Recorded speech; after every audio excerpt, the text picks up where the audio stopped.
अरी कर्म जली कहाँ मर गई, सो गई क्या? तुझे पता नहीं तेरे लल्ला के उठने का टाइम हो गया है। दूध लेकर आ, अभी तक चाय नहीं बनी। चूल्हे ने पकड़ लिया है क्या? चाची की आवाज़ सुनकर गिलास में चाय डालती छवि के हाथ हल्के से कांपे। चाय उसके हाथ पर गिर गई, पर उसने जल्दी से चाय उठाई और चाचा चाची को देने चल दी। 2 घंटे से चाय बना रही है, अब लल्ला का दूध भी तैयार उठता ही होगा। और टाइम पर नज़र रखा कर, तेरे चाचा जी ने काम पर भी जाना है। नाश्ता कब बनाएगी? कोई काम समय पर नहीं करती।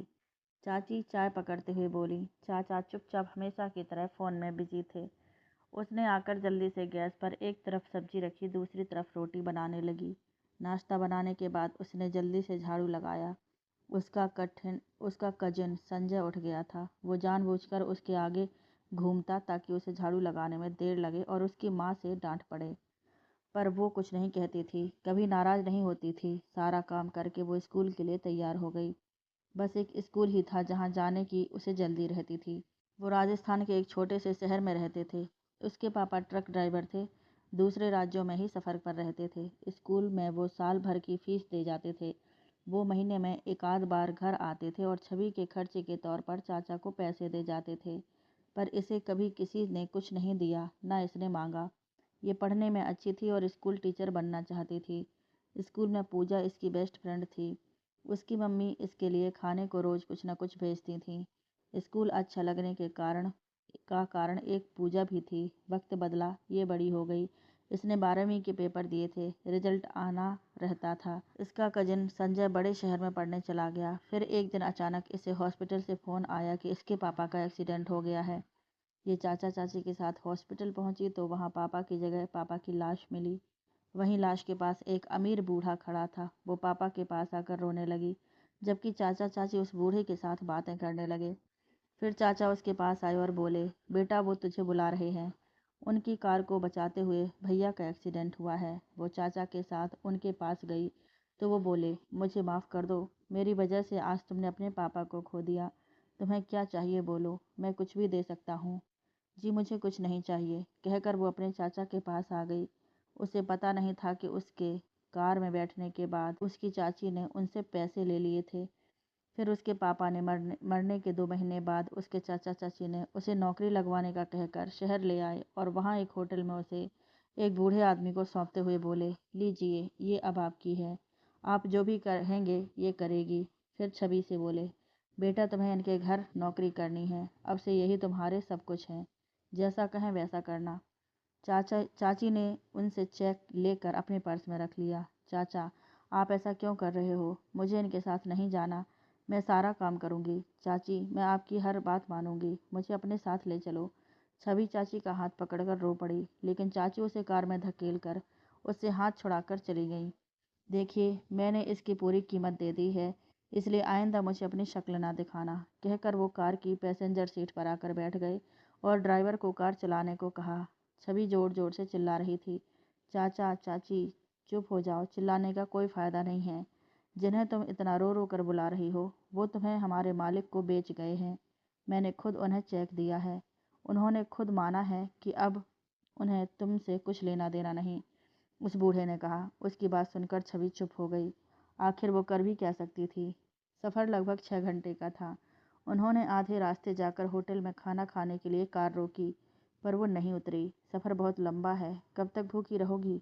बूढ़े ने कहा, पर वो अपनी जगह से नहीं हिली। तब वो दोनों बारी बारी अपना खाना खाकर उसके लिए खाना पैक करा लाए, पर उसने खाना तो दूर उसकी तरफ देखा भी नहीं। वो फिर चल पड़े। वो सो गई। उसे पता ही नहीं चला कब वो अहमदाबाद पहुँचे। कार के रुकने से उसने आंखें खोलीं। उसने देखा कि शाम हो गई है, हल्का सा अंधेरा भी हो गया है। उसने देखा कि एक बहुत बड़े घर के बाहर कार रुकी थी। घर क्या महल था, इसने ऐसे महल किताबों में देखे थे। वो सोचने लगी, मुझे इतना बड़ा महल साफ करना पड़ेगा, चलो जो मेरी किस्मत। वो कार से उतरी, सर पर पल्लू किया और उस बूढ़े के साथ चल दी। बड़ा सा शानदार दरवाज़ा खुला तो एक औरत आरती का थाल लिए आई और इसकी आरती उतारी, पर उसने मुंह चढ़ा रखा था, मानो इससे चिढ़ती हो। औरत के पीछे वही हॉस्पिटल में मिला बूढ़ा खड़ा था। वो बोला, बेटे इसके पैर छुओ, ये तुम्हारी जेठानी हैं और ये जेठ हैं और मेरे भी, मैं तुम्हारा ससुर हूँ। वो पागलों की तरह उनकी तरफ देखने लगी। ससुर, जेठ, जेठानी, लेकिन उसने फिर भी उनके पैर छुए। फिर वो उसे अंदर ले गए। अंदर से घर और भी सुंदर था। शिवानी, जाओ इसके कपड़े बदलवा दो, उसके ससुर ने उसकी जेठानी को कहा। वो उसे लेकर ऊपर एक कमरे में आई और वहाँ अलमारी से एक लाल साड़ी पहनने को दी। इसे पहन कर नीचे आ जाना, वहाँ मेकअप का सामान रखा है, लगा लेना। फिर मेकअप के सामान में से काजल उठाकर बोली, ये काजल है, लिपस्टिक न समझ लेना। छवि ने हल्के से सिर हिला दिया। छवि ने अपने पुराने बेरंग से कपड़े उतार कर लाल साड़ी पहन ली। उसने हल्का सा मेकअप भी किया। वो खुद को शीशे में देखा तो खुद को पहचान ही ना सकी। शीशे में ही उसने अपने साथ ब्लैक एंड वाइट ग्रे रंग के कमरे को देखा तो उसे अपने चाचा के घर में लगे एक पोस्टर की याद आ गई, जिसमें एक लड़की लाल जोड़े में खड़ी और बाकी सब ब्लैक एंड वाइट है। वो खुद को उसी पोस्टर की लड़की जैसी लगी। वो बैठी सोच रही थी कि किसी ने दरवाज़ा खटखटाया और आवाज़ आई, छोटी मैडम, सब आपका इंतज़ार कर रहे हैं, चलिए। वो उठकर उसके साथ चल दी। घर बहुत बड़ा था।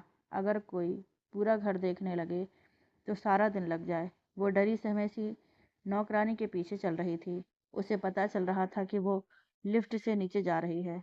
कितनी फ्लोर है ये, उसे पता ही नहीं था। उस बेचारी ने तो लिफ्ट ही आज पहली बार देखी थी और वो और घबरा गई। जैसे तैसे वो लोग ड्राइंग रूम में आए। वहाँ बहुत से लोग बैठे थे।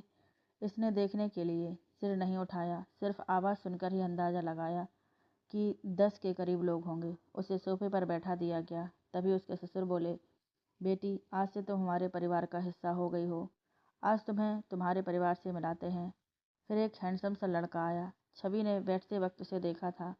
ये गोरा चिट्टा और बहुत ही हैंडसम था। छवि को लगा ये उसका पति होगा, लेकिन उस लड़की ने माइक उठाया और सबके बारे में इसे बताने लगा। तो मैं हूँ इस घर का सबसे छोटा बेटा हर्ष। वैसे मेरा पूरा नाम हर्षवर्धन है, पर सब मुझे प्यार से हर्ष कहते हैं। आज मैं आज के प्रोग्राम को होस्ट करूँगा। अब हम शुरू करते हैं आज का मुंह दिखाई का प्रोग्राम। आज की खास गेस्ट हमारी नई भाभी जो अपनी सीट पर बैठ गई हैं। सबसे पहले आए हमारे पूज्य पिताजी। आइए पापा। फिर हर्ष ने पापा को बुलाया। वो एक कमेंटेटर की तरह बोल रहा था। उसने पानी पिया, फिर बोलने लगा। अब छवि को पता लगा कि ये उसका देवर है। उसे अपनी सोच पर घिन आई। वो अपने देवर को अपना पति कैसे समझ सकती है। तभी हर्ष की आवाज़ आई, ब्रेक के लिए क्षमा कीजिएगा, मैं पानी पीने गया था। हाँ, तो पापा ने भाभी को शगुन दिया। पता नहीं कितना दिया, लेकिन लगता है अच्छा खासा दिया होगा, क्योंकि पैकेट काफ़ी भारी दिख रहा है। साथ में ये पुश्तैनी कंगन भी दिए हैं। पता नहीं सारे दे दिए कि मेरी पत्नी के लिए भी कोई बचा के रखे हैं।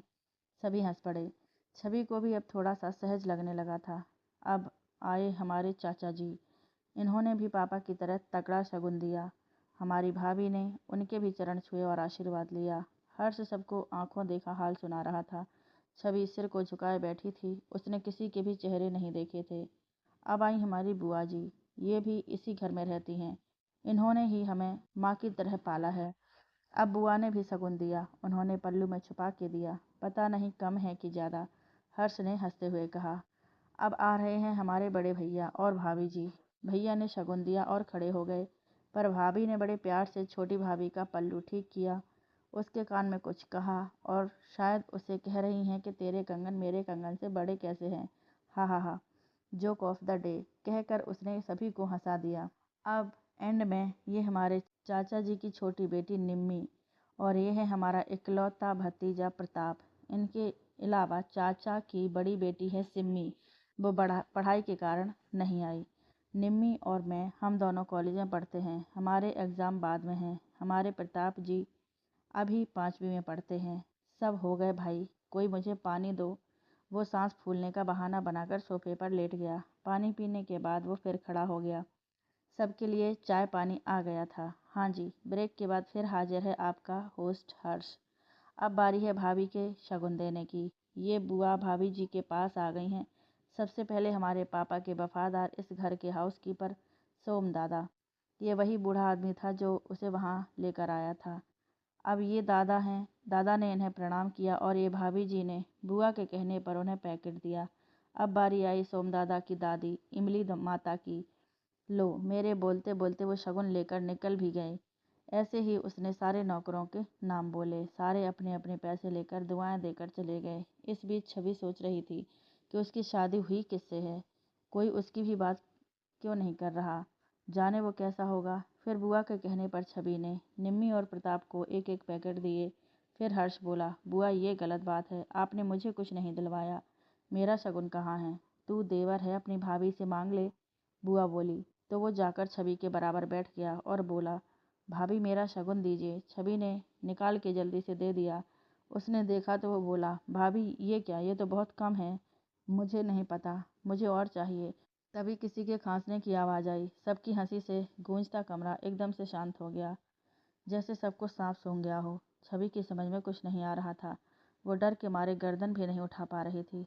आ गए तुम, तुम्हारी दुल्हन आ गई है, हमने सारी रस्में कर दी हैं, अब सारा हो गया है, पापा बोले। ठीक है, एक कर्कश आवाज़ में कहकर वो आगे निकल गया। इसने मुंह पर मास्क और आंखों पर काला चश्मा लगाया हुआ था। उसने हाथों में दस्ताने पहन रखे थे। कद में 6 फुट के करीब था। वो चुपचाप ऊपर चला गया। सबने ऐसे सांस ली मानो सबकी सांसें उसके कदमों तले दबी हों। फिर 2 नौकरानियां छवि को उसके कमरे में ले गईं। उसके उसने इस बार ध्यान रखा कि लिफ्ट से आते वक्त 2 नंबर दबाना है। फिर उतरकर दाईं तरफ दूसरा कमरा था। दरवाज़ा खुला था। वो उसे बेड पर बिठाकर दरवाज़ा बंद करके चली गई। वो बेड पर बैठी इंतज़ार करती रही। वो सोच रही थी कि ये कैसे होंगे जिसके आने से सारे घर वाले शांत हो गए, मतलब सारे घर पर उसके पति का रौब चलता है। कुछ देर बाद बाथरूम का दरवाज़ा खुला और वो सीधा बेड पर उसके पास आकर बैठ गया। छवि अब भी चेहरा नीचे करके बैठी हुई थी।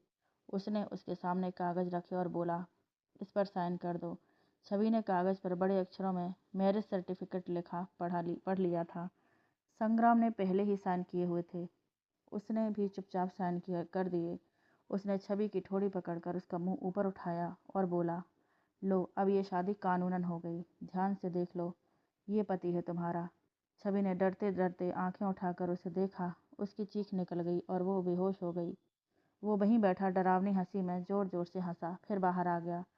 उसने आवाज़ दी। 2 नौकरानियां जो उसे छोड़ गई थीं वो वहां आ गईं। वो बोला, बुआ को बुला कर लाओ। उसने अपना मुंह मास्क से ढक लिया था। क्या हुआ संग्राम? बुआ ने आते ही पूछा। बुआ ये बेहोश हो गई है, रवि को फ़ोन कर दो, वो बोला। बुआ ने रवि, जो इनका फैमिली डॉक्टर था, को फ़ोन कर दिया। डॉक्टर चेक करने के बाद पूछा, इन्होंने सुबह से कुछ नहीं खाया क्या? संग्राम ने पापा की तरफ देखा। उन्होंने सोम दादा की तरफ देखा। वो बोले, जी गलती हो गई, इन्होंने कुछ नहीं खाया, हमने खाना लेकर दिया भी था पर इन्होंने वो छुआ तक नहीं। यहाँ आकर मैं काम में लग गया सो भूल गया। जाओ जाकर खाना लेकर आओ। तुम सबको अपना खाना याद रहा, किसी को ये नहीं याद रहा कि इसने खाया है या नहीं। पापा जी ने सबको डांटा। वो जानते थे कि अगर संग्राम को गुस्सा आ गया तो वो सबका खाना बंद कर देगा। छवि को होश आ गया था। उसने देखा कि सभी उसके आसपास इकट्ठे थे।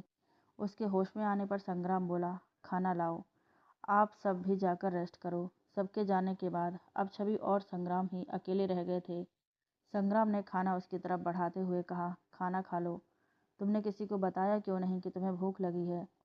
तुम मेरी पत्नी हो, संग्राम सिंह की पत्नी, इसलिए तुम इस घर की मालकिन हो। तुम्हें किसी से डरने की ज़रूरत नहीं है। छवि ने हाँ में सिर हिलाया। छवि ने खाना खा लिया।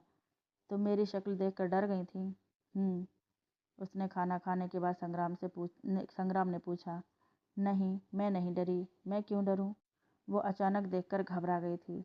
तो तुम्हें मेरे ऐसे चेहरे से कोई डर नहीं है? तुम्हारे सामने मैं ये मास्क उतार सकता हूँ? संग्राम ने पूछा। जी, छवि धीरे से बोली। उसने खुद को उसका चेहरा देखने के लिए तैयार कर लिया था। उसकी रजामंदी मिलते ही उसने मास्क उतार दिया और छवि के सामने खड़ा होकर बोला, अब देखो। छवि ने हिम्मत करके उसकी तरफ देखा। उसका आधा चेहरा बिल्कुल जला हुआ था। वो एक तरफ से बिल्कुल ठीक लगता था, जबकि दूसरी तरफ से बहुत ही डरावना चेहरा। चेहरा जलने की वजह से खुरदरा हो गया था और एक आंख भी नहीं, नकली थी। कभी मैं भी हर्ष की तरह ही सुंदर था। एक रात मैंने बहुत पी रखी थी, होश नहीं था, मेरे कमरे में आग लग गई। जब तक मुझे कोई बचाता तब तक मैं काफ़ी जल गया था। मेरे दोनों बाहें और हाथ पूरी तरह जल गए थे। कई दिन हॉस्पिटल में रहने के बाद होश आया। जब मैंने खुद को पहली बार देखा तो तुम्हारी ही तरह चिल्लाया था। धीरे धीरे आदत हो गई। पहले मैं बाहर नहीं जाता था, पर कंपनी संभालनी थी तो अब मुंह ढककर चला जाता हूँ। उसने अपनी सारी कहानी सुना दी। छवि उसके चेहरे को हाथ लगाकर देखने लगी। दूर रहो, मुझे छूने की कोशिश भी न करना, कहकर वो उठा। उसने बर्तनों को पैर मार दिया, सारे इधर उधर बिखर गए। फिर वो बोला, सो जाओ, कहकर वो वहाँ से चला गया। छवि को समझ नहीं आया कि ये सब क्या हुआ। वो तो छूकर उसे बताना चाहती थी कि उसे कोई फर्क नहीं पड़ता, लेकिन उसने ऐसा क्यों किया। फिर उसने खुद को ही समझाया कि इस तरह खुद को बदसूरत देखकर हर किसी की मानसिक हालत बिगड़ सकती है। इसने जाने कैसे खुद को संभाला होगा। ठीक है, मैं उसे कह दूंगी कि मुझे पहले ही बता दे कि उसे क्या क्या पसंद नहीं है। मैं वो नहीं करूंगी, उसके दुख को और नहीं बढ़ाऊंगी। अगले दिन वो सुबह उठकर नहाकर तैयार हो गई थी। उसने अपने कल वाला सूट ही पहन लिया था, पर वो नौकरानियाँ उसके लिए कपड़े ले आईं और कमरे की अलमारी कपड़ों से भर दी। बीबी जी, हम आपकी सेवा में ही रहेंगे, कुछ भी चाहिए हमें बताइएगा। अच्छा, तुम्हारा नाम क्या है? छवि ने पूछा। जी, मैं चंबा, और ये कला। अच्छा, तुम्हें पता है क्या कि इनका पसंदीदा रंग कौन सा है? नहीं बीबी जी, बड़े साहब के बारे में हमें कुछ नहीं पता, हम नई आई हैं। आप बुआ जी से पूछिएगा, उन्हें सब पता होगा, चंबा बोली। छवि सोचने लगी कि शायद अब इन्हें रंगों से प्यार ही ना हो। इतनी बेरंग जिंदगी में कोई रंगों को पसंद कैसे कर सकता है। मैं उनसे पूछूंगी भी नहीं, कहीं वो ये ना समझ लें कि मैं उनका मजाक उड़ा रही हूँ। नहीं, मैं ऐसा कुछ भी नहीं करूँगी जिससे उन्हें गुस्सा आए। अब अगर शादी हो ही गई है तो मैं पूरे मन से निभाऊंगी। तैयार होकर चंबा के साथ नीचे आ गई। डाइनिंग रूम में आई। उसने आते ही पापा, चाची, चाचा, बुआ और जेठ जेठानी के पैर छुए। उसे चंबा ने संग्राम के बगल वाली सीट पर बिठा दिया, बड़े से टेबल के बीच में। उसके ससुर बैठे थे और उनकी बाईं तरफ चाचा, चाची, बुआ, फिर जेठ और जेठानी बैठे थे और बाईं तरफ संग्राम, छवि, निम्मी, हर्ष और सबके अंत में प्रताप बैठा था। छवि ने कभी ऐसे सबके साथ बैठकर खाना नहीं खाया था, इसलिए उसे कुछ पता नहीं था। संग्राम ज़्यादा नहीं खाता था, उसके लिए एक ब्रेड और दूध का गिलास लिया उसने। बाकियों के लिए पराठे और दही था, एक दो सब्जियां भी थी। पर छवि भी ये सब खाने की शौकीन नहीं थी। उसने थोड़ा सा दही के साथ एक पराठा लिया। निम्मी ने उसकी प्लेट में आलू की सब्जी रखते हुए बोली, भाभी ये खाकर देखो। उसे देखकर हर्ष ने भी उसकी प्लेट में भिंडी की सब्जी रख दी। छवि की प्लेट भर गई थी। उसकी चुन्नी भारी थी और उसे सिर पर चुन्नी लेने की आदत नहीं थी, तो उसे खाना खाना मुश्किल हो रहा था। उसका चम्मच नीचे गिर गया और सब्जी के कुछ छींटे संग्राम के हाथ पर गिर गए। फटाक! संग्राम उसी वक्त खड़ा हुआ और छवि के मुंह पर खींचकर थप्पड़ मारते हुए बोला, जाओ पहले टेबल मैनर्स सीख कर आओ, कहकर वो ऊपर अपने कमरे में चला गया। सारी प्लेट उछलकर छवि पर गिर गई। वो घबरा कर उठ खड़ी हुई। उसके तो आंसू निकलने वाले थे, पर उसने खुद पर काबू रखा।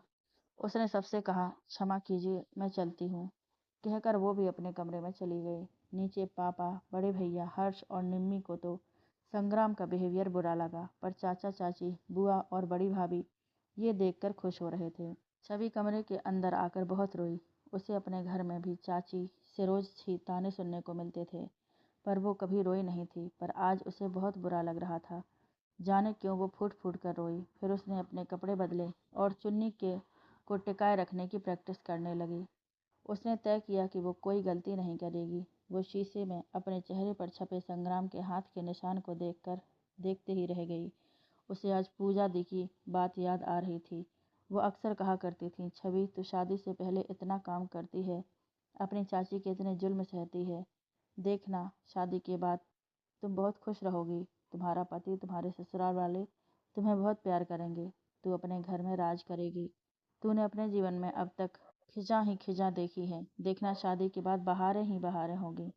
ये बात याद आते ही उसकी आंखों में से आंसू बह निकले। उसने खुद को हिम्मत दी, तू चिंता न कर, तू अपने पति और परिवार को खुश कर, तेरे जीवन में बहारें आ जाएंगी।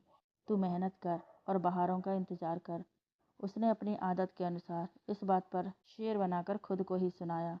आज हालात कह रहे हैं जीवन में न आएगी बहार, पर दिल तू अंत तक करना उन बहारों का इंतजार। उसने अपनी डायरी निकाली, उस पर बाकी शायरी के साथ ये शेर भी लिख दिया। उसे शायरी का शौक था। जब भी खुश होती या दुखी होती वो शायरी लिखती थी। उसका मन अब कुछ हल्का हो गया। उसने अपनी अलमारी में से हल्की चुन्नी वाले सूट एक तरफ रख लिए और सोचा कि अब इन्हें ही पहना करूँगी। डिनर के वक्त वो नीचे आई तो डाइनिंग रूम में बहुत कम लोग थे। चाचा, चाची और निम्मी नहीं थे। और संग्राम भी नहीं था। तो वो वहाँ पहुँची तो संग्राम की जगह बुआ बैठी थीं और ये उनके बगल में बैठ गई। हर्ष और प्रताप उनके साथ बैठे थे। सामने बड़े भैया और भाभी बैठे थे। पापा अपनी जगह पर ही बैठे थे। सब खाना खाने लगे। छवि की संग्राम के बारे में पूछने की हिम्मत नहीं हुई। उसने पूछा, निम्मी और चाचा चाची नहीं आए? नहीं बेटा, वो लोग दूसरे शहर में रहते हैं। तुम्हें मिलने आए थे, आज दोपहर चले गए, बुआ ने बताया। भाभी चिंता ना करें, आपका दिल उनको मिलने को करे तो मुझे बता दीजिएगा, मैं मिला लाऊंगा। सिम्मी भी कह रही थी आपसे मिलने को। हर्ष बोला, हाँ वो लोग इन्हें अपने घर बुलाएंगे तो ये संग्राम के साथ जाएंगी। तो अपनी पढ़ाई पर ध्यान दे, बुआ बोली। फिर सभी खाना खाने लगे। पर अब माहौल सुबह के माहौल से बहुत ही खुशनुमा था। छवि को इस बात का एहसास हुआ कि सभी संग्राम से डरते हैं और बात नहीं करते। जब वो नहीं होता तो सभी हंसते बोलते हैं। वो सारा दिन अपने कमरे में रहती, बस खाना खाने नीचे उतरती थी। उसे ऐसे ही कई दिन बीत गए थे। पहले दिन के बाद संग्राम घर नहीं आया। उसने संग्राम के बारे में ना तो किसी से पूछा, ना किसी ने उसे बताया। फिर एक दिन ब्रेकफास्ट के बाद वो पापा से बोली, पापा जी, मैं सारा दिन बोर हो जाती हूँ। मैं पढ़ना चाहती हूँ, कॉलेज में लगना चाहती हूँ। मेरे 12वीं में बहुत अच्छे नंबर आए थे। मैं टीचर बनना चाहती हूँ। बेटे, मैं आज संग्राम से बात करूँगा। जैसा वो कहेगा वैसा ही करेंगे। वो अब तुम्हारा पति है, इसलिए उसकी मर्जी के बिना हम कुछ नहीं कर सकते। पापा ने कहा, ठीक है पापा जी, आप इनसे पूछ कर बता दीजिएगा, मैं वेट करूँगी। लेकिन ज़रा जल्दी कीजिएगा, पहले ही क्लासेस स्टार्ट हुए महीने से ऊपर हो गया है। फिर पढ़ाई को कवर करना मुश्किल हो जाएगा, छवि ने रिक्वेस्ट करते हुए कहा। उस शाम संग्राम घर आ गया। वो आकर अपने कमरे में बैठा रहा। चंबा ने छवि को बता दिया था। चंबा और कला की मदद से वो सच संवर कर तैयार हो गई। पर वो कमरे में ही नहीं आया। रात के खाने पर वो नीचे गई तो वो संग्राम के साथ वाली सीट छोड़कर अगली सीट पर बैठने लगी। तो बुआ बोली, इस तरफ बैठो बहू, मैं इधर बैठ रही हूँ। बुआ ने जानबूझकर ऐसा जताया मानो छवि उनके लिए जगह छोड़ रही है। छवि डरते डरते संग्राम के बगल में बैठ गई। आज उसने बड़े सलीके से खाना डाला और आराम से ही खाया, कोई गलती नहीं की। संग्राम सब देख रहा था पर वो बोला कुछ नहीं। वो खाना खत्म करके जाने के लिए खड़ी हो गई। वो बोलने लगा तो पापा पहले ही बोल पड़े, जब तक बड़े खा रहे हैं तब तक बैठो, उनके खड़े होने के बाद जाना। वो खाली प्लेट रख कर बैठ गई। फिर पापा ने जब खा लिया तो वो बोले, चलो अब उठ जाओ बेटा, आओ मेरे साथ लिविंग रूम में चलो। वो उनके साथ जाकर वहाँ बैठ गई। देखो बेटा, मुझे पता है कि संग्राम थोड़ा गुस्से वाला है, पर जब तुम उसे समझने लगोगी तो तुम्हें उसके गुस्से की आदत हो जाएगी। मतलब तुम्हें कम बुरा लगेगा। पापा जी ने जितना समझा सके समझाया। फिर वो अपने कमरे में आ गई। कुछ देर बाद दरवाजे पर नॉक हुआ और इमली बोली, छोटी बहू रानी, हम अंदर आ जाएं? हाँ जी, वो ठीक होकर बैठते हुए बोली। इमली अंदर आ गई। वो बोली, छोटी बहू रानी, हम आपसे बात करने आए हैं। वो क्या है ना कि बड़े बेटा जी बचपन से ही थोड़े कड़क मिजाज के हैं, तो उनकी बातों का गुस्सा मत मानना। उससे प्यार से मिलो, उसे खुश रखो तो वो भी तुम्हारी बात मानेगा। वो कहते हैं ना कि औरत अपनी खूबसूरती से किसी को भी बस में कर सकती है। तुम भी उससे प्यार जताओ। कहकर वो चली गई। रात करीब 8 बजे संग्राम उसके कमरे में आया। छवि बेड पर बैठी कोई किताब पढ़ रही थी। वो उसे देखकर सीधी हो गई। संग्राम ने उसकी तरफ देखा और उसके पास बेड पर बैठ गया। वो सरकना चाहती थी पर उसके कमीज का पल्ला संग्राम के नीचे दब गया था, तो वो वहीं बैठी रही। संग्राम का सारा शरीर उसे छू रहा था, लेकिन उसने पहले ही सोच लिया था कि वो उसे नाराज नहीं करेगी। पापा जी कह रहे थे, तुम पढ़ना चाहती हो? जी। क्या पढ़ना चाहती हो? संग्राम ने बड़े आराम से पूछा। जी, मैं टीचर बनना चाहती हूँ, वो बोली। हमारे खानदान में किसी बहू ने नौकरी नहीं की और ना मैं चाहूँगा कि तुम करो, इसलिए ये ख्याल मन से निकाल दो। इसके अलावा तुम कुछ हॉबी के लिए करना चाहो तो कर सकती हो। जैसे बड़ी भाभी ने कुकिंग और कढ़ाई की क्लासेस की हैं, तुम भी ऐसा कुछ कर सकती हो। संग्राम बोला, जी, पेंटिंग मैं ले लूँ? उसने डरते हुए पूछा। ठीक है, ले लेना, लेकिन एक बात सुन लो, मुझे तुम्हारे बारे में कोई शिकायत ना आए। तुम समय से आओ, समय से जाओ। तुम्हारे लिए कार तैयार रहेगी। सोम दादा को कह दूंगा, वो तुम्हारा एडमिशन करा देंगे। संग्राम की बात सुनकर वो खुश हो गई। संग्राम ने उसकी तरफ देखा नहीं, पर उसकी छुअन से उसे पता चल रहा था कि वो खुश है। वो दोनों बहुत करीब थे। संग्राम को उसके बदन से आती खुशबू अच्छी लग रही थी। उसका दिल कर रहा था कि वो उसे गले लगा ले, चूमे। उसने अपने दिल की सुनी और उसकी तरफ पलटकर उसके होठों पर अपने होठ रख दिए। छवि के चेहरे पर उसकी खुरदरी चमड़ी चुभ रही थी, पर वो कुछ नहीं बोली। फिर अचानक से उसने इसे छोड़ा और टेबल पर रखे गिलास को हाथ मारकर गिरा कर चला गया। छवि हैरान सी उसे देखती रह गई।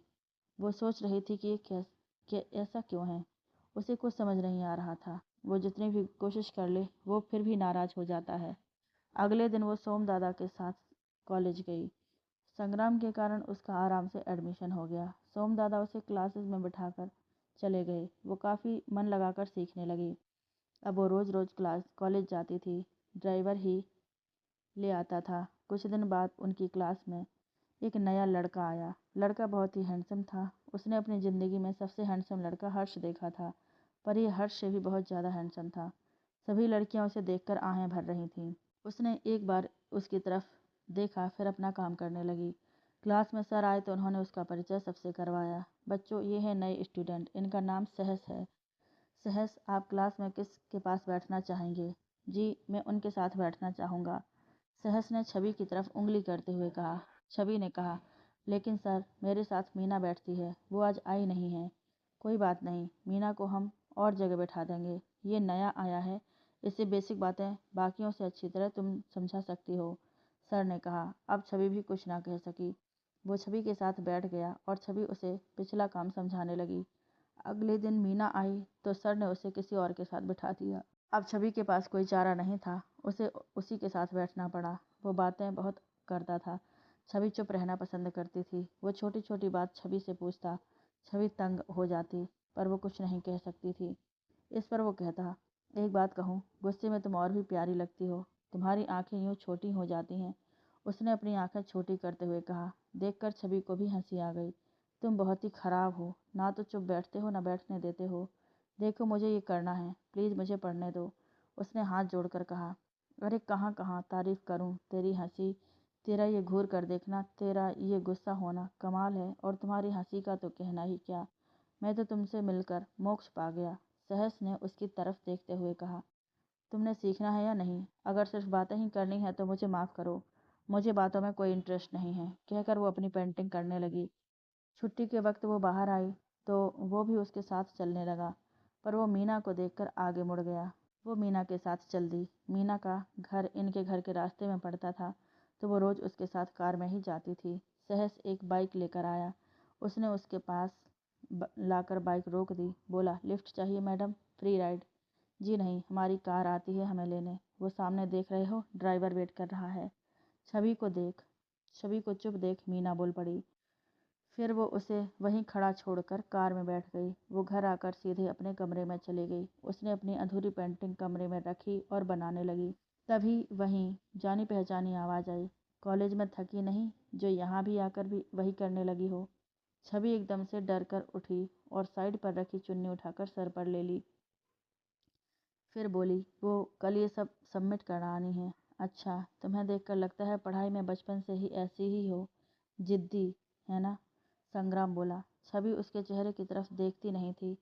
उसे उसकी पत्थर की आंख से डर लगता था। सर झुका के बात करती थी। वो बोली, बचपन से अब तक कभी इतना खाली समय मिला ही नहीं। मैं कुछ दिन के लिए बिजनेस ट्रिप पर जा रहा हूँ, अपना ध्यान रखना, कहकर उसने छवि की तरफ देखा। छवि भी उसकी तरफ ही देख रही थी। तुम्हें मुझसे डर नहीं लगता? उसे अपनी तरफ ऐसे देखते हुए वो बोला। नहीं, आप मेरे पति हैं, मेरा नसीब है, मैं आपसे क्यों डरूं? छवि बोली। संग्राम ने एकटक उसकी तरफ देखा और बोला, क्या तुम मेरी पेंटिंग भी बना दोगी? जी ज़रूर बनाऊंगी, छवि ने बिना सोचे कहा। संग्राम उसके करीब आया और उसे गले लगा लिया, फिर उसके माथे पर किस किया और चला गया। उस दिन के बाद संग्राम घर नहीं आया। वो कॉलेज जाती, अपना काम करती और वापस आ जाती। सहस उसे पहले ही की तरह बातों में उलझाए रहता, पर वो उसकी तरफ ज़्यादा ध्यान नहीं देती। Painting college. एक दिन सर ने कहा, आज तुम लोगों के लिए अलग चैलेंज है। तुम्हें अपने मन चाहे आदमी का स्केच बनाना है। कैसे करना है ये तुम लोग खुद देखना। सहस तो खुश हो गया। तुम मेरा स्केच बनाओगी? प्लीज़, मेरे भी दिल को तसल्ली हो जाएगी, सहस ने कहा। आपकी जानकारी के लिए आपको बता दूं, कोई है जो मेरा सब कुछ है, मैं उसका स्केच बनाऊंगी, छवि ने अकड़ कर कहा। हाय, दिल ही तोड़ दिया। उसने सीने पर हाथ रखकर हंसते हुए कहा। सभी लड़कियां हंस दीं। सब उसके पास आ गईं। मैं बनाऊं? सहस, मेरे साथ चलो, मैं तुम्हारी पेंटिंग बनाती हूँ। कोई किधर खींच रही थी तो कोई किधर। देखा, हम कोई यूं ही नहीं है, हर कोई दीवाना है अपना, उसने छवि को चिढ़ाते हुए कहा। फिर उन लड़कियों से बोला, ठीक है, मैं मॉडल बनता हूँ, तुम सभी मेरा स्केच बनाओ। उसके कुछ लड़के दोस्त और कुछ लड़कियां उसके सामने बोर्ड वगैरह रख कर बैठ गईं। वो बैठकर छवि को ही देख रहा था, पर छवि अपनी पेंटिंग बनाने में मस्त थी। उसने आंखें बंद की तो उसे संग्राम नजर आया। उसने उसका स्केच बनाना शुरू कर दिया। वो बार बार आंखें बंद करती और उसकी तस्वीर बनाती जाती। अंत में उसने देखा तो उसने हूबहू संग्राम की तस्वीर बना दी थी, पर उसने उसका साइड पोज ही बनाया था। उसने तस्वीर ऐसी बनाई थी मानो सच में वो दोनों आमने सामने खड़े एक दूसरे की तरफ देख रहे थे। सब अपना अपना बनाकर एक दूसरे को दिखा रहे थे। किसी का भी स्केच इतना अच्छा नहीं था। वो बैठा बैठा थक गया था। वो उठा और छवि के पास आया। सभी उसके पीछे आ गए। छवि ने तस्वीर पर पर्दा डाल दिया था। उसने वो पर्दा हटाया तो वो हैरान रह गया कि इसने इतना अच्छा स्केच कैसे बना लिया। लड़कियां भी उसके पीछे खड़ी देख रही थीं। ये तो सहस की ही फोटो है। अरे ये तो सहस की ही फोटो है।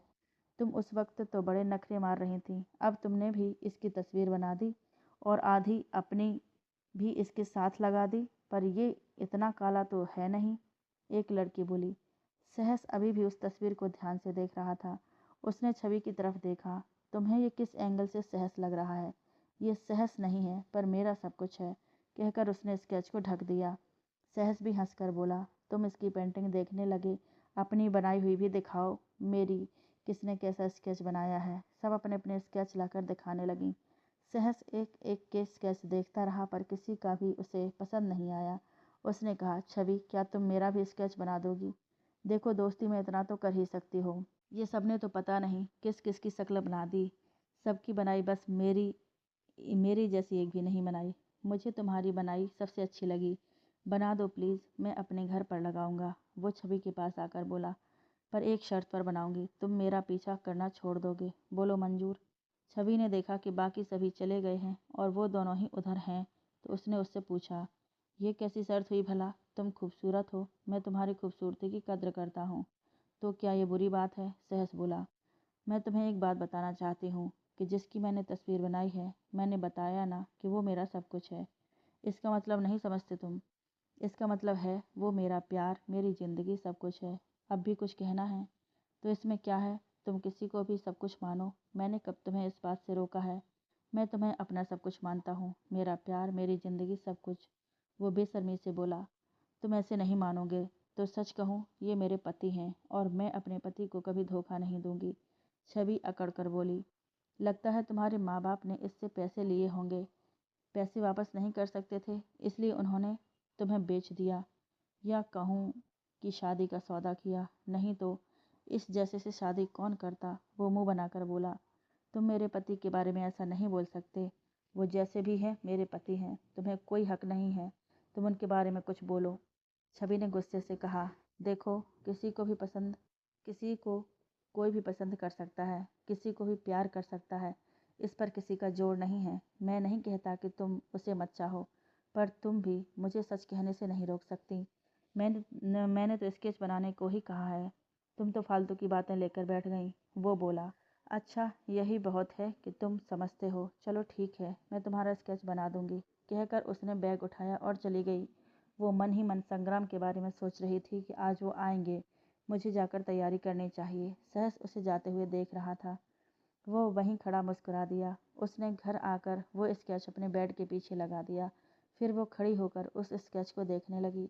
उस ब्लैक एंड वाइट थीम वाले कमरे में ये ब्लैक एंड वाइट स्केच बहुत अच्छा लग रहा था। उसने स्केच में संग्राम को ध्यान से देखा। जाने क्यों उसे लगा कि ये सहस की तस्वीर है। उसी तरह के बाल, उसी तरह का नाक। कहीं उसके दिल में बसी फोटो सहस की तो नहीं, जो अब गलती से स्केच में आ गई हो। उसने आंखें बंद करके संग्राम के बारे में सोचा तो उसे वो ऐसा ही दिखा जैसा उसने स्केच में बनाया है। फिर उसने सोचा, हो सकता है लड़कियों की बातों के कारण उसे ऐसा लग रहा है। वो स्केच को देखकर सोच रही थी कि आज ये आएंगे, जब वो स्केच देखेंगे कैसा रिएक्ट करेंगे। वो सोचकर मन ही मन खुश हो रही थी। स्टडी में आपने कितने पैसे दिए थे उसे? संग्राम ने सोमदादा से पूछा। जी, बड़े सर ने ही 20 लाख देने को दिए थे, मैंने वो उसे दिए थे, सोमदादा बोले। 5 लाख उसने एक्सीडेंट का वक्त लिए थे, ये कहकर कि वो हम पर केस नहीं करेंगे। फिर कुछ महीने बाद उसने लड़की की शादी को लेकर पैसे मांगना शुरू कर दिए। मैंने इसके पापा की डेथ के टाइम पर इसे देखा था, मुझे ये अच्छी लगी थी, तो मुझे लगा कि हम इससे तुम्हारी शादी कर देते हैं। उसके लिए उसने 10 लाख मांगे, सो मैंने दे दिए। अब फिर से ये और पैसे मांग रही हैं। ये औरत बहुत ही लालची है, पापा ने संग्राम को बताया। संग्राम ने गुस्से से कहा, आपने मुझे पहले क्यों नहीं बताया? ऐसे लालची लोगों में मुझे क्यों फंसाया? मैं शादी से मना कर देता। ऐसी लड़की से शादी करने से अच्छा तो मैं कुंवारा ही ठीक था। जब पहले ही वो पैसे मांग रहे थे तो आपने उन्हें और पैसे क्यों दिए? अब क्या करें, चाहे जो भी हो, अब वो हमारे रिलेटिव हैं, जो करना है सोच कर करना, पापा बोले। देखता हूँ, कहकर वो स्टडी से निकलकर अपने कमरे में चला गया। उसे बहुत गुस्सा आया। वो कुछ देर बैठकर सोचने के बाद छवि के कमरे में चला गया। संग्राम कमरे में आया, उसने देखा छवि बैठी किताब पढ़ रही थी। संग्राम को देखकर वो किताब रखकर खड़ी हो गई। संग्राम आकर बेड पर बैठ गया। उसने अपने पास बेड की तरफ इशारा किया और बोला, यहाँ बैठो। छवि बैठ गई। उसने पूछा, आप कुछ लेंगे? क्या तुम्हारे पास देने को है कुछ? आज तुमसे वो लूँगा जिसके लिए तुम यहाँ हो। एक वेश्या दे भी क्या सकती है? वो अपने भद्दे मुंह के साथ इस तरह की बात करते हुए और भी भद्दा लग रहा था। छवि देख रही थी कि वो आज एक जानवर सा लग रहा था। उसकी आंखें लाल थीं। वो उसे ऐसे देखकर बहुत डर गई और बुरी तरह कांप गई। उसने बेड की चादर को अपनी मुट्ठियों में भींच लिया। क्यों, आज पहली बार देखा है मुझे? तुमने शादी की है तो शादी का मतलब तो तुम्हें पता ही होगा। जब शादी प्यार के कारण हो तो वो लव मैरिज होती है, और जो घर वालों की मर्जी से होती है वो अरेंज मैरिज होती है। लेकिन तीसरी शादी, जैसी हमारी शादी जिसमें दुल्हन पैसे देकर खरीदी गई, वो दुल्हन नहीं, वो वेश्या ही है जो पैसे लेकर हर रात किसी के साथ सोती है। तो तुमको वेश्या तो कहा तो क्यों हैरान हुई? 20 लाख देकर खरीदा है तुम्हें, अब पैसे तो वसूल करने ही हैं। उसने उसके चेहरे पर हल्के से हाथ फेरा और उसके सिर पर ली हुई चुनरी खींचकर दूर फेंक दिया। छवि चुपचाप बैठी उसे देख रही थी। वो पत्थर हो गई थी। उसकी आंखों से आंसू झरने की तरह बहे जा रहे थे। संग्राम को उसके आंसुओं की कोई परवाह नहीं थी। वो जानवरों की तरह उस पर टूट पड़ा और उसके कपड़े तार तार करके उतार फेंके। वो उसी तरह बैठी रही। वो सारी रात उसके शरीर से खेलता रहा। छवि ने सोचा था कि वो स्केच देखकर खुश होगा, पर इसके उलट ही ये सब हुआ। इस सदमे से वो बेहोश हो गई। उसे पता नहीं वो कब चला गया। अगली सुबह वो बेमन से कॉलेज जाने को तैयार हुई। उसके चेहरे और शरीर पर रात की वहशियत के निशान थे। उसने मेकअप से उन निशानों को ढक लिया। उसने सबके साथ बैठकर नाश्ता किया। संग्राम उसके बगल में ही बैठा था। भाभी, मैंने आज किसी काम से आपके कॉलेज जाना है, इसलिए आप मेरे साथ ही चलिए, हर्ष बोला। नहीं, आज मैं खुद जा रहा हूँ इसे छोड़ने, तुम अपना काम करो, संग्राम बोला। वो चुप ही रही। बुआ और उसकी जेठानी उसे देखे जा रही थीं, पर संग्राम के कारण कुछ बोली नहीं। अब चलो भी, तुम्हें कॉलेज छोड़कर मुझे काम पर भी जाना है, संग्राम उसे गुस्से से बोला। फिर वो कार में आकर बैठ गई। छवि के बैठते ही उसने कार चला दी। छवि का सिर डैशबोर्ड से टकरा गया। उसने जल्दी से सीट बेल्ट बांधी। वो सारे रास्ते कुछ नहीं बोले। कॉलेज आ गया था। वो उतरने लगी तो उसने रोका। मेरी बात कान खोलकर सुन लो, हर्ष को अपने जाल में फंसाने की सोचना भी मत। तुम जैसों का दीन ईमान सिर्फ पैसा होता है, किसके मिल रहे हैं ये भी नहीं सोचते। उसके सामने भोली बनना, हंस हंस के बातें करना, तुम्हें क्या लगता है किसी को पता नहीं चलता? वो उसकी बातें सुनकर रोने लगी। वो क्या कहती, कुछ बोले तो क्या बोले, उसे कुछ समझ ही नहीं आ रहा था। वो रोने लगी। ये अच्छा है, रोने लग जाओ ताकि लोग देखें तो समझें कि मैंने ही कुछ किया होगा। मुझे तुम्हारी ये भद्दी शक्ल नहीं देखनी, जाओ उतर जाओ, संग्राम ने गुस्से से कहा। वो कार से उतरते ही सीधे वॉशरूम गई। वहाँ उसने अपना चेहरा ठीक कर रही थी कि वहाँ मीना आ गई। आय हाय, लगता है मियाँ जी ने लिपस्टिक खा ली, इसलिए कार से उतरते ही वॉशरूम आ गई है ना? मीना ने उसे छेड़ते हुए बोला। नहीं, ऐसा तो कुछ नहीं है, यूं ही तू गैस लगाती रहती है। वैसे तुझे कैसे पता चला कि कार में मेरे पति थे?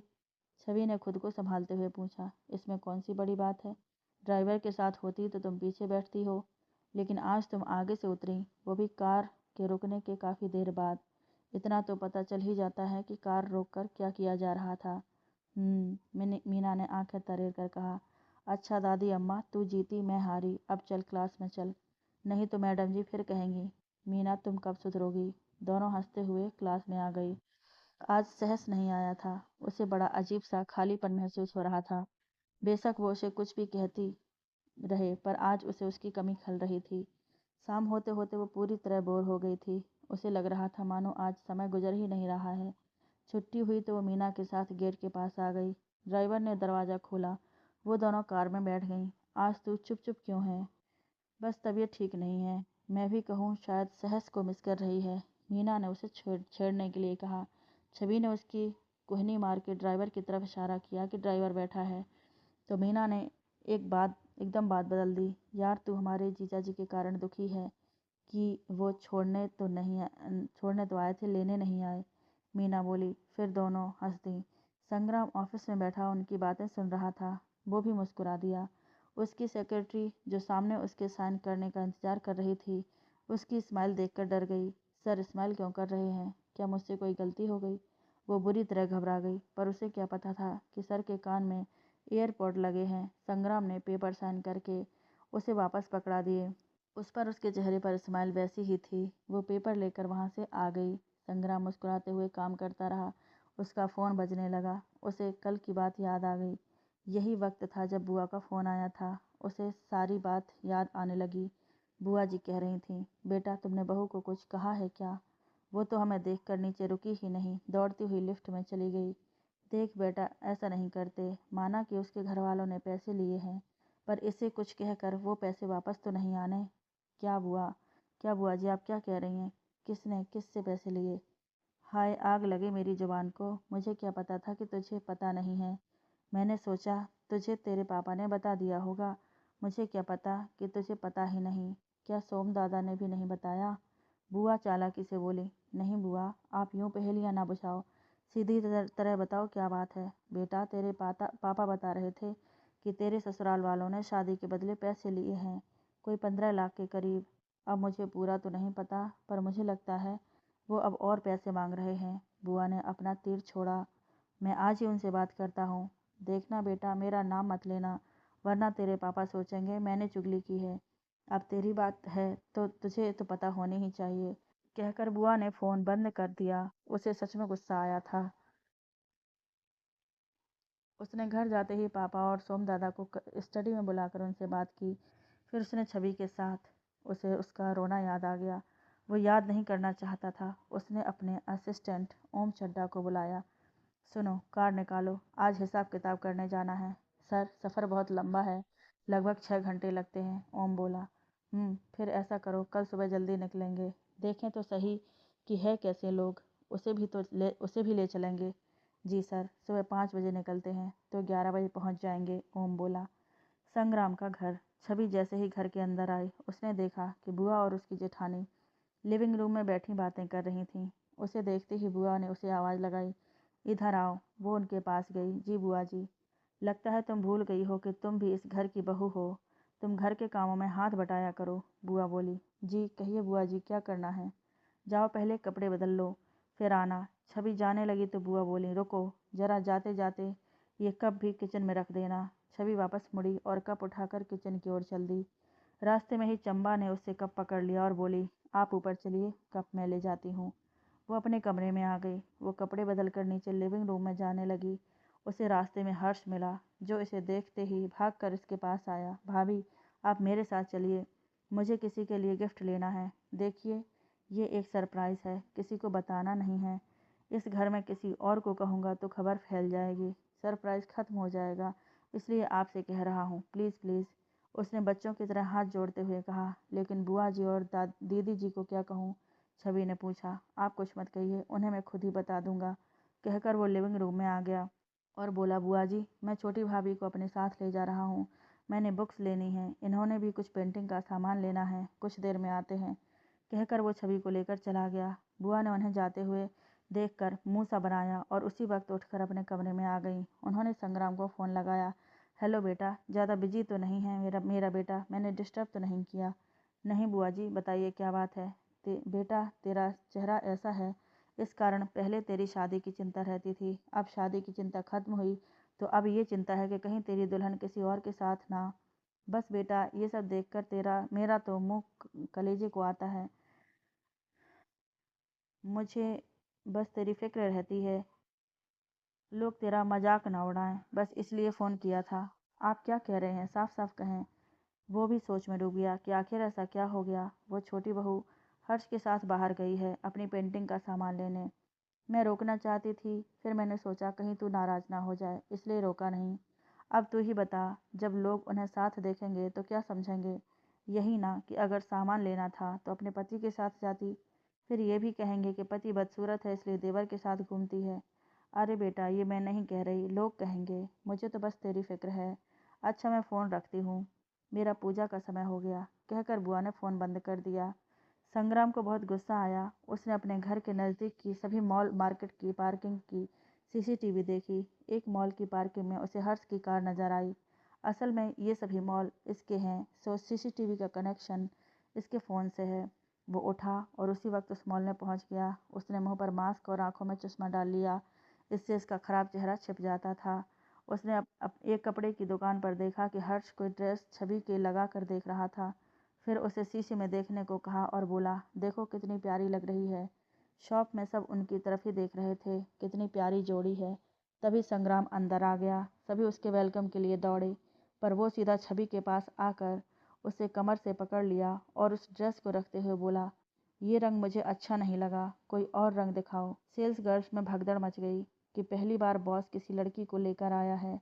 हर्ष उसे देखकर घबरा गया। वो बोला, वो भाभी ने पेंटिंग का सामान लेना था, वो मैंने सोचा इन्हें अच्छे से तैयार करके आपको सरप्राइज़ कर दूं, पर आपने मेरा सारा सरप्राइज़ ही खराब कर दिया। कोई नहीं, अब मैं आ गया हूँ, इसे सामान मैं दिला दूंगा, तुम जाओ। सुनकर हर्ष चल दिया। छवि को महसूस हुआ कि उसकी कमर पर उसके हाथ का कसाव बढ़ रहा है। उसकी हिम्मत नहीं थी कि उसकी तरफ देखने की। वो सिर को झुकाए खड़ी हो गई। संग्राम को गुस्सा आ रहा था कि ये लड़की हर्ष के साथ इतना हंस हंस के बात कर रही थी और इसके उसके आते ही ऐसे चुप क्यों हो गई है।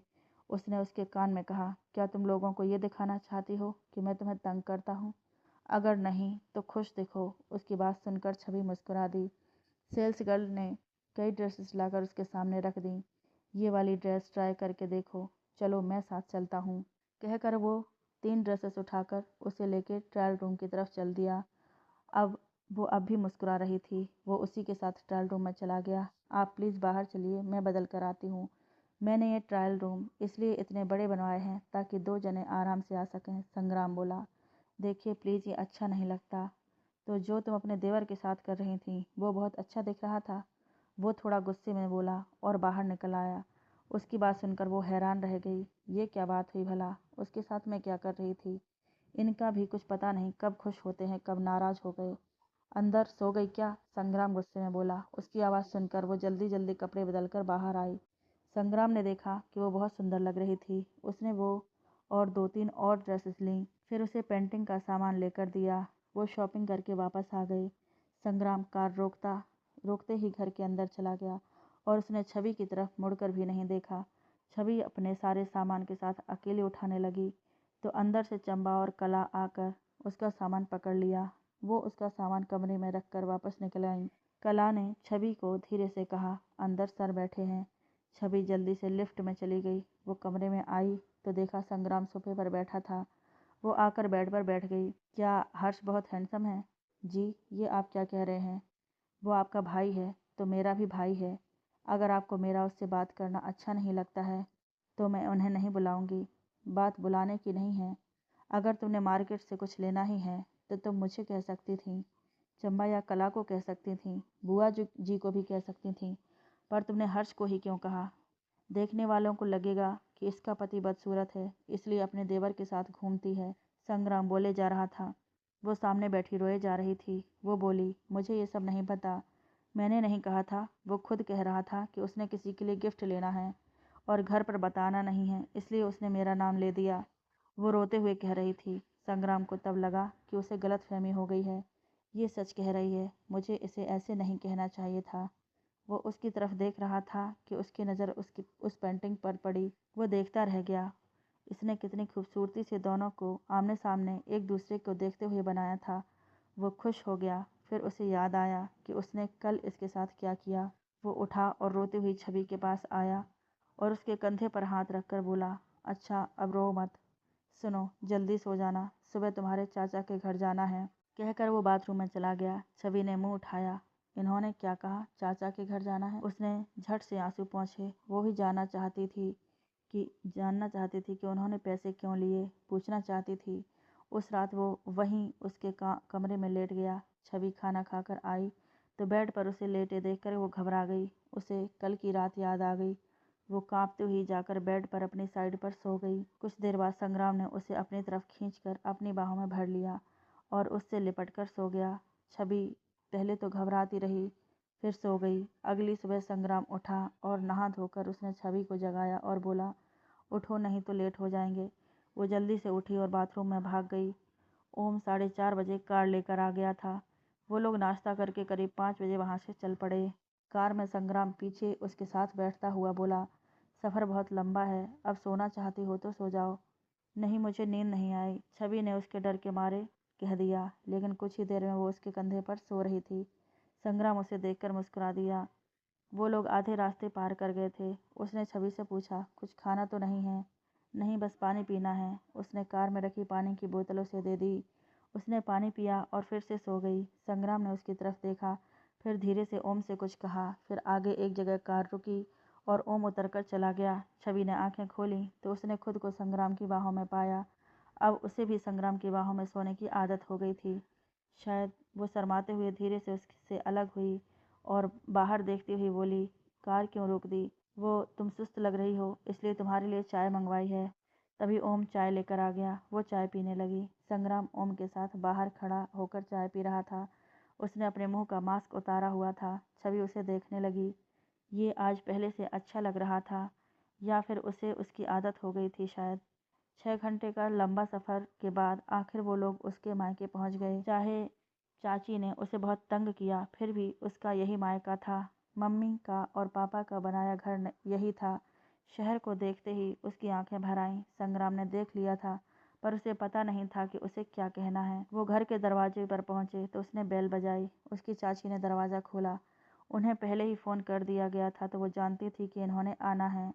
चाची उसे देखते ही उससे लिपट गईं और रोने लगीं। हाय मेरे जिगर का टुकड़ा, हाय कैसी है तू? फिर आंसू पोंछते हुए उसे अंदर बुलाया। उसके चाचा और उनका बेटा भी आ गए। चाचा भी उन्हें बड़े प्यार और आदर से मिले। संग्राम ने ओम से कहा, ओम, कार में से छवि जो इनके लिए गिफ्ट लाई थी वो निकाल कर ले आओ। संग्राम की बात सुनकर छवि ने हैरानी से उनकी तरफ देखा। उसने कौन से गिफ्ट लिए? ओम ने तीनों गिफ्ट पैक लाकर छवि को पकड़ा दिए। फिर संग्राम के इशारे पर छवि ने तीनों को एक एक गिफ्ट दिया। संग्राम ने मास्क उतारा नहीं था। चाचा चाची अच्छे ढंग से ट्रीट कर रहे थे। उनका बेटा संजय भी आया हुआ था। वो भी चुपचाप उन्हें देखे जा रहा था। चाचा चाची संग्राम के चेहरे को देखकर डर रही थीं। उसकी किसी को कुछ कहने की हिम्मत नहीं पड़ रही थी। संग्राम उनसे बातें करता हुआ उनका जायजा ले रहा था। वो बोला, तुम मुझे अपना कमरा नहीं दिखाओगी? संग्राम बोला। छवि इधर उधर देखने लगी। उसके पास कहाँ कोई कमरा था। वो बेचारी स्टोर में एक कोने में चद्दर डालकर सो जाती थी। क्या मुझे दिखाना नहीं चाहती? संग्राम उठकर चल दिया। छवि को उसके साथ चलना पड़ा। बाकियों की हिम्मत नहीं हुई उनके पीछे जाने की। छवि रसोई के साथ वाले स्टोर के पास रुककर बोली, संग्राम जी, घर छोटा था, ज़्यादा कमरे नहीं थे, इसलिए मैं यहाँ सो जाती थी। संग्राम ने अंदर होकर स्टोर को देखा तो वो पुराने सामान से भरा पड़ा था। इस सामान को यहाँ से हटा क्यों नहीं देते? संग्राम बोला। नहीं, ये मेरे मम्मी पापा का सामान है, छवि एकदम से बोली। उसकी चाची रसोई से बोली, जी हमने तो बड़े भैया भाभी का सारा सामान अपने यहाँ संभाल कर रखा हुआ है, इसीलिए ये भी यहीं रहती थी। संग्राम ने चाची को घूर कर देखा तो वो चुप हो गईं। फिर वो कुछ देर बैठे। चाची ने उन्हें खाने पर रोक लिया था, लेकिन खाना अभी तैयार नहीं था। संग्राम उसके भाई के साथ बातें करने लगा और वो किचन में खाना बनाने लगी। जहाँ संग्राम बैठा था वहाँ सामने शीशा लगा था जिसमें रसोई का काम करती हुई छवि साफ नजर आ रही थी। वो काले चश्मे का फायदा उठाकर शीशे में छवि को देख रहा था। उसने देखा कि चाची ने किसी बात पर उसके थप्पड़ मारा। उसे कुछ सुनाई तो नहीं दिया, पर उसका थप्पड़ मारने से एक बार संग्राम के दिल को हिला दिया। यही नहीं, छवि चाची से माफ़ी मांग रही थी और चाची ने एक और थप्पड़ मारा। अब तो संग्राम से रहा नहीं गया। वो उठकर रसोई की तरफ गया और छवि के तीसरा थप्पड़ लगने से पहले ही उनके बीच जाकर उसने चाची का हाथ पकड़ लिया। चाचा और संजय भी देखते रह गए। आपकी हिम्मत कैसे हुई मेरी पत्नी के थप्पड़ मारने की? संग्राम ने गुस्से में गुर्राते हुए पूछा। चाची खड़ी खड़ी कांप गई। वो बोली, मैंने तो नहीं मारा दामाद जी, भला मैं क्यों इसे मारूंगी? मैंने तुझे मारा छवि बेटा? संग्राम ने छवि की तरफ देखा। वो कुछ नहीं बोली। फिर वो चाची से बोला, छवि से क्या पूछना, मैंने खुद देखा है आपको थप्पड़ मारते उस शीशे में। संग्राम ने शीशे की तरफ इशारा करते हुए कहा। चाची बुरी फंस गई थी। उसने ये शीशा छवि पर नज़र रखने के लिए लगाया था जब वो रसोई में काम कर रही होती थी। आज वो ही इस शीशे के कारण फंस गई। क्यों मारा इसे? संग्राम फिर गुर्राया। मैंने नहीं मारा। चाची को पता था कि छवि नहीं बताएगी तो वो भी नहीं मानी। छवि, तुम बताओ क्या हुआ? तुम्हें डरने की जरूरत नहीं है, मैं हूँ तुम्हारे साथ, संग्राम ने उसके कंधे पर बाह रखते हुए कहा। छवि ने संग्राम को देखा, फिर बोली, मैंने आपको उसे अपना कमरा बताया इसलिए मारा, कहकर वो रो पड़ी। बचपन से अब तक वो चाची के जुल्म सहती आ रही थी। कभी किसी ने उसे बचाने या उसके लिए स्टैंड नहीं लिया था। उसकी आंखें नम हो गई थीं। संग्राम बोला, रो मत। फिर चाची से बोला, आप लोग अंदर आइए।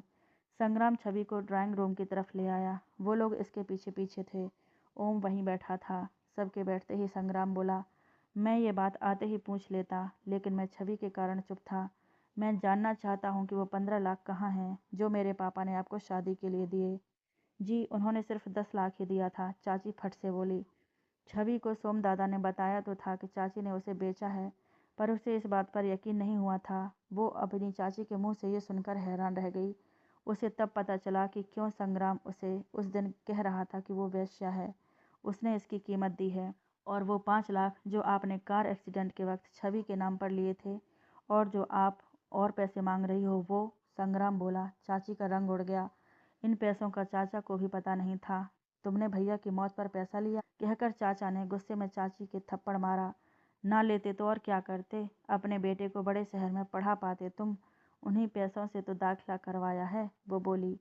लेकिन ये सारा पैसा और ये सब घर छवि का है। एक तो तुमने उसका पैसा और घर रख लिया, उस पर इसे मारती भी हो। छवि, ये धोखा तुम्हारे साथ हुआ। तुम बोलो क्या करना है?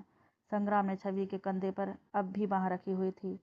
अपने घर चलो, मुझे इनसे कोई लेना देना नहीं है, छवि संग्राम से बोली। फिर चाचा चाची से बोली, आपने मुझे पाला पोसा, वो मेरे पापा की मौत और मेरी शादी से वसूल कर लिया।